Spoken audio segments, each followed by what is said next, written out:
Aethom dros y bont i'r parc. Mae'r bont yn mynd dros afon Ogwen.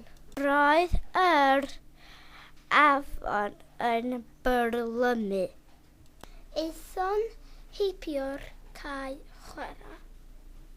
Aethom ar hyd y llwybr gwastad syth drwy'r coed. Roedd ffens lychu hen ar hyd y llwybr. Roedd pawb yn gwrando'n astudio ar y synau yn y parc. Roedd llawer o adar yn canu'n swynol. Roedd pawb yn cerdded gyda chamau mawr fel esgyrnogyn. Roedd y ddau coed yn dal iawn ac yn anferthol.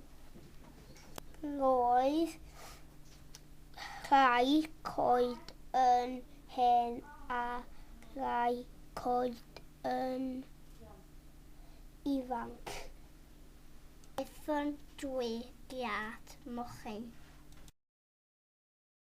Aethom I fyny'r llwybr serth 20 ogan drwy'r goedwig.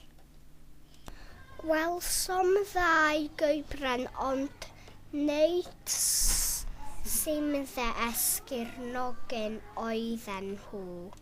Roedd llawer o greigiau uchel yn y parc. Welsom du yn nghanol y coed.